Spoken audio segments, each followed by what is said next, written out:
Welcome to Health Matters on Channels Television.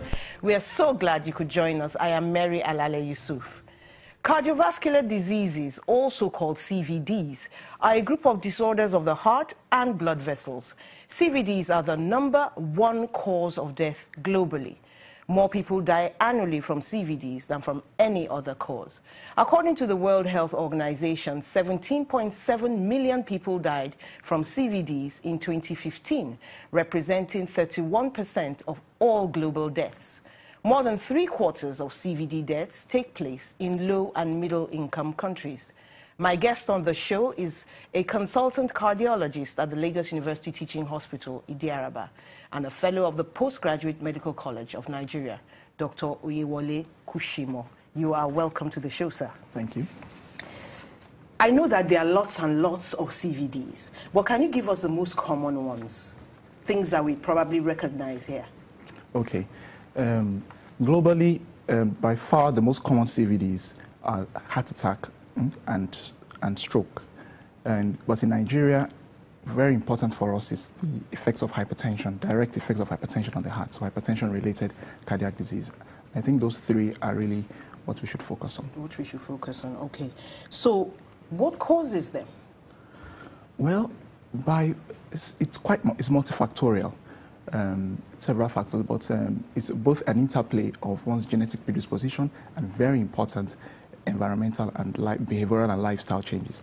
And I think the latter, which is the behavioral factors, are the ones we should lay importance on, because that's what we can prevent. And it's thought that really about 80% or even up to 90% of CVDs are potentially preventable if we control these risk factors. And they range from different things, from tobacco smoking, very important. Your diet is another behavioral factors. Eating an unhealthy diet, high in fat, and also taking excessive, having a sedentary lifestyle, lack of exercise, and then also very important is having excessive medical conditions like having a high cholesterol level, hypertension, very important, and also diabetes. You know, in the past they called all these things risk factors. I'm wondering, can we move them from the risk factor list to the causes list, that these things actually cause CVDs and are not just risk factors? No, definitely. I mean, you can really call them causes, definitely, because there's a lot of data, very strong data linking these two things. Of course, you always have to refer to them as risk factors, because not everybody with these conditions end up having CVDs. Okay. So that's why that term will remain.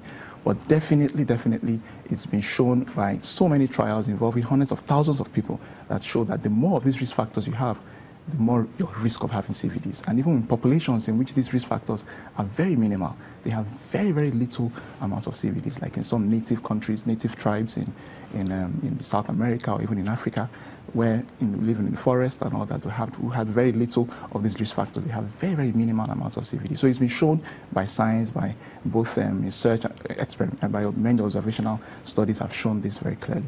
So they are very strong, and the more risk factors you have, it actually has a multiplicative effect. Okay. Meaning you have more than one, two, three risk factors, exactly. The thing continues to build, the probability. So it's not just 1 + 1, but actually 2 × 2. So you have 2, your risk multiplies. It's exponential. It's exponential, exactly. So it has an exponential effect the more you have. So the more risk factors, so it's very important to really control them and keep them at bay. Okay, we'll look at some of those risk factors in a bit. But do these cardiovascular diseases, do they have symptoms? Definitely, they do.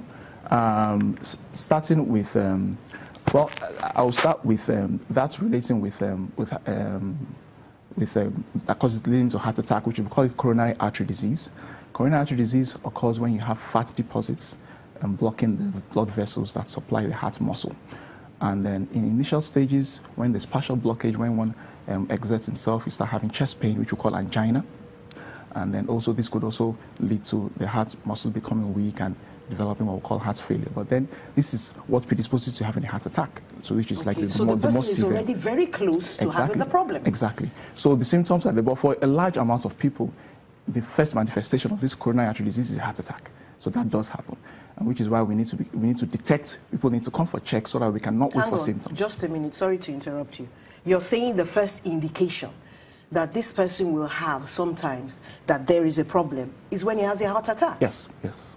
That does. So he's already having disability before he knows, Exactly. you know, I've got this problem. Yes. And the same thing with hypertension. Hypertension, for the vast majority of people, is asymptomatic. Unless your blood pressures are extremely high in the roof. For most people, don't have such extremely high levels. For the vast majority of people who are hypertensive, they don't know. That's why some people refer to it as a silent killer, which is true. And most people with hypertension actually have no symptoms. So that's the importance of actually detecting them through regular screening checks. Okay, this not waiting for symptoms. High blood pressure, can it be felt? Because I'm aware that a lot of people don't check their blood pressure. They just feel fine.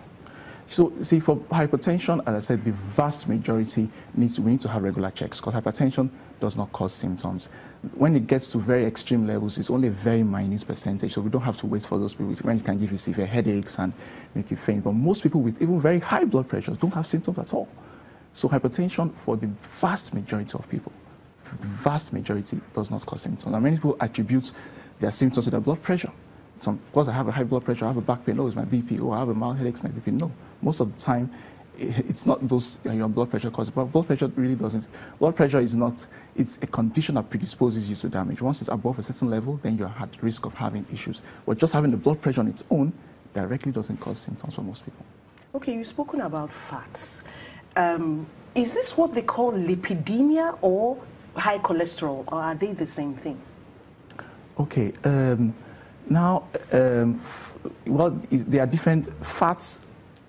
There are different types of fats, and we can refer to them in general as lipids. Okay. And they have different names, you know, fatty acids, triglycerides, cholesterol, saturated fats, and all that. And trans fats. Trans fats, all those different things. But I don't want to. We don't have much time to go into detail. But in general, sometimes we just, for the sake of simplicity, refer to them as fats in general, or the technical name they are referred to as lipids. And in general, lipids have different types and fractions, and they also have their different levels of risk. And the ones we are very much concerned about are the LDL cholesterol, which is sometimes referred to as the bad cholesterol. And then also we're also worried also about triglycerides to a large extent.